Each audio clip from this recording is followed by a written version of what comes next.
Hello viewers, இன்னைக்கு நம்மளுடைய சேனலில் பார்க்கக்கூடிய பதிவானது ரொம்ப முக்கியமான ஒரு பதிவு. இன்னைக்கு நம்ம எதை பற்றி பார்க்க போகிறோம் அப்படின்னு பார்த்தீங்க அப்படின்னா, செவ்வாய் கிரகத்தில் நீர் பனிக்கட்டியாக இல்லாமல் நீராகவே இருப்பதாக பார்த்தீங்கன்னா புதிய ஆய்வில் வெளியான ஒரு முக்கிய தகவலை பற்றி தான் இன்னைக்கு இந்த பதிவின் மூலமாக நம்ம தெரிந்து கொள்ள போகின்றோம்.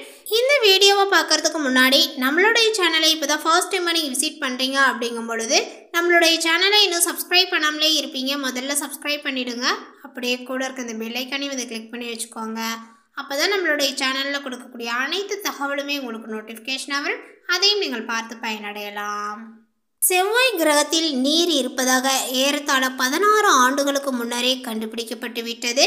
ஆனால் இந்த நீர் துருவ பகுதியில் மட்டும் இல்லாமல் எல்லா இடங்களிலும் நிலத்தடியில் பரவி கிடைக்கிறது என்று தற்பொழுது புதிய ஆய்வுகள் கண்டுபிடிக்கப்பட்டுள்ளன. சூரிய குடும்பத்தில் உள்ள 8 கோள்களில் பூமியில் மட்டும்தான் உயிரினங்கள் இருக்கின்றன. இருப்பினும் மற்ற கிரகங்களில் உயிர்கள் இருக்கிறதா என்கின்ற ஆய்வை நாம் தொடர்ந்து மேற்கொண்டு வருகின்றோம். அதிலுமே குறிப்பாக செவ்வாய் கிரகத்தில் ஆய்வை தீவிரப்படுத்தி வருகின்றோம். ஏனெனில் செவ்வாய் கிரகங்கள் ஏறத்தாழ பார்த்தீங்கன்னா பூமியை போன்றே இருக்கிறது. ஆனால் அங்கு வளிமண்டலங்கள் கிடையாது. எனவே உயிரினங்கள் வாழ தகுதியற்ற கோளாகவும் இது இருக்கிறது. இருப்பினும் இங்கு எந்த மாதிரியான உயிரினங்கள் பார்த்தீங்கன்னா வாழ்ந்திருக்கக்கூடும் என்கின்ற கேள்வியுடன் நம் ஆய்வை பார்த்தீங்கன்னா தொடர்ந்து வருகின்றோம். எதிர்காலத்தில் இந்த ஆய்வுகள் இன்னும் தீவிரமாக இருக்கும். இந்த ஆய்வின் ஒரு பகுதியாக செவ்வாய் கிரகத்தில் நீர் இருப்பதையும் கண்டுபிடித்திருக்கின்றோம். கலிபோர்னியா பல்கலைக்கழக சான் டியோகாவினுடைய ஸ்கிரிப்ஸ் இன்ஸ்டிடியூஷன் ஆஃப் ஓசினோகிராஃபியின் உதவி பேராசிரியரான வாசன் ரைட் தலைமையிலான விஞ்ஞானிகள் குழுதான் இதனை கண்டுபிடித்திருக்கிறது. அதாவது கடந்த 2008ஆம் ஆண்டு செவ்வாயை ஆய்வு செய்ய ஃபினிக்ஸ் லேண்டர் அனுப்பப்பட்டிருக்கிறது. இதுதான் செவ்வாயினுடைய துருவ பகுதிகளில் பனிக்கட்டி வடிவத்தில் நீர் இருப்பதை கண்டுபிடித்து சொன்னது. எனவே மேலதிக ஆய்வுகளுக்காக 2018இல் இன்சைட் லேண்டர் செவ்வாய்க்கு அனுப்பி வைக்கப்பட்டது. இது 2022இல் தனது வேலையை நிறுத்தி கொண்டது, அதாவது செயலிழந்து விட்டன. இப்படி இருக்கையில் இந்த இன்சைட் லேண்டர் சேகரித்த தகவல்களை விஞ்ஞானிகள் ஆய்வு செய்து வருகின்றனர். இந்த லேண்டர் செவ்வாயில் ஏற்பட்ட நிலநடுக்கத்தை துல்லியமாக உணர்ந்து அந்த தகவலை பூமிக்கு அனுப்பி வைத்தது. இதனை தான் பார்த்தீங்கன்னா வாசன் ரைட் தலைமையிலான விஞ்ஞானிகள் ஆய்வு செய்தனர். இந்த ஆய்வில் செவ்வாய் கிரகத்தினுடைய நிலத்திற்கு அடியில் பார்த்தீங்கன்னா நீர் அதிக அளவில் தேங்கியிருப்பதாக சொல்லியிருக்கு. ஒரு காலத்தில் செவ்வாயில் அதிக அளவு நீர் இருந்ததற்கான 100% ஆதாரங்கள் நமக்கு ஏற்கனவே பார்த்தீங்கன்னா கிடைத்திருக்கிறது. ஆனால் இந்த நீர் எங்கு சென்றது என்பதற்கான விடை இதுவரை பார்த்தீங்கன்னா தெரியாமல் இருந்த நிலையில் அவை அனைத்துமே நிலத்திற்கு அடியில் சேமிப்பாகி உள்ளன என்று தெரிய வந்திருக்கிறது. இந்த மொத்த நீரையுமே எடுத்தால் செவ்வாயில் உள்ள பள்ளத்தாக்குகளில் 1-3 கிலோமீட்டர் ஆழத்திற்கு நீரை நிரப்பி அதை பெருங்கடலாக மாற்ற முடியும். ஆனால் இந்த நீர் குடிப்பதற்கும் மனிதன் பார்த்தீங்கன்னா பயன்படுத்துவதற்கும் ஏற்றதா என்பதுதான் இன்னும் தெரியாமல் இருக்கு. இதற்கான ஆய்வுகள் பாசிட்டிவாக அமைந்தால் இனி வரக்கூடிய நாட்களில் செவ்வாய் கிரகத்திலேயே தங்கி அங்கிருந்து மனிதர்களால் ஆய்வுகளை மேற்கொள்ள முடியும் என்பது ஒரு குறிப்பிடத்தக்கதாக சொல்லப்பட்டிருக்கு. செவ்வாய் கிரகத்தை நீர் உறைந்து இருக்கும் மேற்பரப்பை போல் இல்லாமல் திரவ நீரை தக்க வைக்கக்கூடிய அளவுக்கு வெப்பநிலையும் இருக்கும் என ஆய்வில் கண்டுபிடிக்கப்பட்டுள்ளது. சூரிய குடும்பத்தில் உள்ள செவ்வாய் கிரகத்தில் என்ன இருக்கிறது என்பது பற்றிய ஆராய்ச்சி பணிகளை பார்த்தீங்கன்னா நாசா விண்வெளி ஆராய்ச்சி மையம் மேற்கொண்டுள்ளது. இந்த ஆராய்ச்சியில் அங்கு ஏரி உள்ளிட்ட நீர்நிலைகள் இருப்பது தெரிய வந்தது. தற்பொழுது செவ்வாய் கிரகத்தில் திரவ நிலையில் நீர்த்தேக்கங்கள் உள்ளது கண்டுபிடிக்கப்பட்டுள்ளது. நாசாவின் இன்சைட் லேண்டரால் நடத்தப்பட்ட ஆய்வில் இந்த தகவல் வெளியாகி இருக்கிறது. செவ்வாய் கிரகத்தில் மேற்பரப்புக்கு அடியில் ஆழமாக மறைந்து இருக்கக்கூடிய திரவ நிலையிலான ஒரு பெரிய நீர்த்தேக்க உலகளாவிய கடலில் முழு கிரகத்தையும் உள்ளடக்கும் அளவுக்கு அமைந்துள்ளதாக தெரிய வந்துள்ளது. மேற்பரப்பில் இருந்து கிட்டத்தட்ட 7.2 முதல் 12.4 மைல்கள் பார்த்தீங்கன்னா வரைக்கும் அமைந்துள்ள இந்த நீர் உடைந்த பாறைகளுக்குள் இடையில் தேங்கி நிற்கிறது.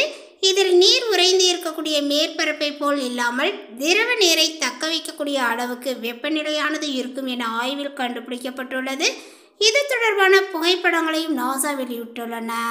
மேலுமே இதனை தொடர்ந்து செவ்வாய் கோள்கள்னா என்ன அப்படிங்கிறத பற்றி நம்ம தெரிஞ்சுக்கலாம். சூரிய குடும்பத்தில் உள்ள ஒரு கோளாகும். இது சூரியனிலிருந்து 4வது கோளாக உள்ளது. இந்த குடும்பத்தில் மிகப்பெரிய கோளான புதனுக்கு அடுத்ததாக 2வது சிறிய கோளாக செவ்வாய் இருக்கிறது. மெனாட்டினர் இக்கோளுக்கு போர்க்கடவுளினுடைய பெயரை சூட்டியுள்ளனர்.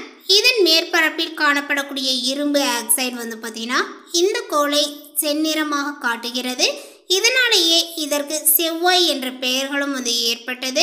ஒரு புவிசார் கோளான இதன் மேற்பரப்பு சந்திரனில் உள்ளது போல் கிண்ணக்குழிகளையும் புவியில் உள்ளது போன்ற எரிமலைகள், பள்ளத்தாக்குகள், பாலைவனங்கள், பனிமூடிய துருவ பகுதிகளையும் கொண்டது. செவ்வாயினுடைய சுழற்சி காலமும் பருவ மாற்றங்களும் புவிக்கு உள்ளதை போன்றவையே சூரிய மண்டலத்துக்குள் பார்த்தீங்கன்னா மிக உயரமான ஒலிம்பசு மலையும் அதேபோல் மிகப்பெரிய செங்குத்து பள்ளத்தாக்குகளுள் ஒன்றான மரினர் பள்ளத்தாக்குகளும் செவ்வாயிலேயே பார்த்தீங்கன்னா இருக்கிறது. 1965ஆம் ஆண்டில் செவ்வாய்க்கு அண்மையாக மரினர் 4 வெற்றிகரமாக பறந்து செல்லும் வரை செவ்வாய் கோள்களினுடைய மேற்பரப்பில் நீர்ம நீர் இருக்கும் என நம்பினர். கோளின் துருவ பகுதிகளுக்கு அருகில் குறித்த கால அடிப்படையில் மாற்றங்கள் அடைகின்ற கருப்பு வெள்ளை அடையாளங்களே இவ்வாறான நம்பிக்கைக்கு காரணமாக இருந்தன. இவை கடல்களும் கண்டங்களுமாக இருக்கலாம் என எண்ணினர். மேற்பரப்பில் காணப்பட்ட நீண்ட கருமையான கீறல்கள் நீர்ப்பாசன கால்வாய்களாக இருக்கலாம் என்றும் கருதப்பட்டது. பின்னர் இதை ஒரு பார்த்தீங்கன்னா ஒளியியல் மாயத் தோற்றங்கள் என விளக்கினர். ஆனாலுமே ஆளில்லா பயணங்களின் மூலம் திரட்டப்பட்ட நிலவியற்ற சான்றுகள் ஒரு காலத்தில் செவ்வாயில் பெருமளவு நீர் இருந்தது என்பதையும் பார்த்தீங்கன்னா காட்டுகின்றன. தற்போதைய நிலையில் செவ்வாய் கிரகத்தில் மனிதர்கள் சென்று வசிப்பது என்பது அதீத கற்பனையாக இருக்கலாம். ஆனால் அது தொடர்பான ஆராய்ச்சிகளும் செவ்வாய் கிரகத்தை நோக்கிய பயணங்களும் பார்த்தீங்கன்னா தீவிரமடைந்துள்ளன. கடந்த ஓராண்டு காலம் கொரோனா தொற்று, உயிரிழப்பு, ஊரடங்கு, தொழில் முடக்கம், வேலை இழப்பு என வாழ்க்கையும் வாழ்வாதாரமும் பெரும் நெருக்கடிக்கு உள்ளான காலகட்டமாக இருந்தாலுமே இந்த காலகட்டத்தில் வேறு சில முக்கிய நிகழ்வுகளும் நடந்துள்ளன. கடந்த ஆண்டு ஜூலை மாதத்தில் ஐக்கிய அரபு அமீரகம், சீனா, அமெரிக்கா ஆகிய 3 நாடுகள் செவ்வாய் கிரகத்துக்கு விண்கலன்களை அனுப்பின. இந்த 3 நாடுகள் தவிர ஐரோப்பிய விண்வெளி கழகமும் மற்றும் ரஷ்யாவின் ரோஸ்காஸ்மோஸ் கழகமும் இணைந்து அதே ஜூலை மாதத்தில் விண்கலம் ஒன்றை செவ்வாய்க்கு அனுப்ப திட்டமிட்டு இருந்தது. சில தொழில்நுட்ப கோளாறு மற்றும் கொரோனா சூழல் காரணமாக அந்த திட்டங்கள் தள்ளி போனது. இந்த நாடுகள் அனைத்தும் கடந்த ஜூலை மாதத்தை தேர்வு செய்ததற்கு காரணம் இருக்கிறது. 26 மாதங்களுக்கு ஒரு முறை பூமியும் செவ்வாயும் அருகருகே வரும். இந்த தருணத்தில் பூமியிலிருந்து செவ்வாய்க்கு பயணம் செய்வதற்கான கால அளவு குறையும். அதாவது 7 மாதங்களில் செவ்வாய் கிரகத்தை அடைந்துவிட முடியும். அதன் காரணமாகவே இந்த தருணத்தை பயன்படுத்தி விண்வெளி ஆராய்ச்சி கழகங்கள் விண்கலன்களை செவ்வாய்க்கு அனுப்புகின்றன. செவ்வாய் கிரகத்தின் மொத்த அளவு என்பது பூமியில் பாதிதான்.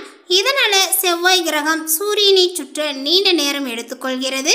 பூமியினுடைய நாட்கணக்கின்படி செவ்வாய் கிரகத்தில் ஒரு வருடம் என்பது 687 நாட்கள் அளவில் பார்த்தீங்கன்னா சிறியது என்றாலுமே பூமியினுடைய நிலப்பரப்புக்கு நிகரான நிலப்பரப்பு செவ்வாய் கிரகத்தில் உள்ளது. முந்தைய காலகட்டங்களில் செவ்வாய் கிரகத்தில் நீர்வளம் இருப்பதற்கான தடங்கள் பார்த்தீங்கன்னா உள்ளன. ஆக ஒரு காலத்தில் பூமியை போல நீர் வளங்களை கொண்டிருந்த செவ்வாய் கிரகம் காலம் செல்ல செல்ல நீர் வறண்டு மணலால் பார்த்தீங்கன்னா ஆன கோளாக மாற்றம் அடைந்திருக்கிறது என்பதே அறிவியலாளர்கள் பார்த்தீங்கன்னா ஊகமாக சொல்லப்பட்டிருக்கு. ஏனெனில் அந்த ஒரு மாற்றங்கள் எப்படி நடந்தது, செவ்வாய் கிரகத்தில் இருந்த நீர் வளம் எங்கே சென்றது, செவ்வாய் கிரகத்தில் உயிரினங்கள் இருந்தனவா, தற்பொழுது ஏதேனும் உயிரினங்கள் அங்கு இருக்கக்கூடுமா, இது போன்ற பல கேள்விகள் பார்த்தீங்கன்னா எழுந்தன. செவ்வாயை நோக்கிய பயணத்தை பொறுத்தவரையில் 3 இயந்திரங்கள் முக்கியமானவை. Orbiter, lander, rover. செயற்கைக்கோள்கள் தான் ஆர்பிட்டர் எனப்படுகிறது. இது செவ்வாய் கிரகத்தினுடைய சுற்றுவட்ட பாதையில் நிலைநிறுத்தப்படும். அங்கிருந்து செவ்வாய் கிரகத்தினுடைய வெளிமண்டலத்தில் பார்த்தீங்கன்னா தன்மையை ஆராயும். செவ்வாய் கிரகத்தினுடைய மேற்பரப்பை புகைப்படம் எடுத்து அனுப்பும். தற்போது செவ்வாய் கிரகத்துக்கு ஆர்பிட்டரை அனுப்புவது எளிதானதாக மாறியிருக்கிறது.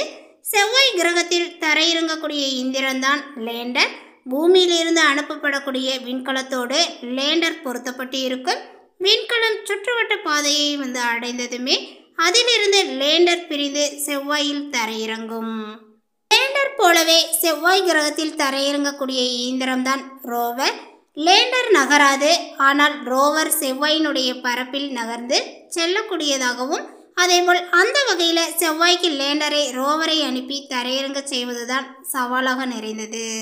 இந்த தகவல் உங்களுக்கு பிடித்திருந்தால் லைக் பண்ணுங்கள், ஷேர் பண்ணுங்கள். இது போன்ற புதிய சுவாரஸ்யமான புதிய தகவலை தெரிந்து கொள்வதற்கு நம்மளுடைய சேனலை இன்னும் சப்ஸ்கிரைப் பண்ணாது இருந்தீங்க அப்படின்னா முதல்ல சப்ஸ்கிரைப் பண்ணிடுங்க. தேங்க்யூ.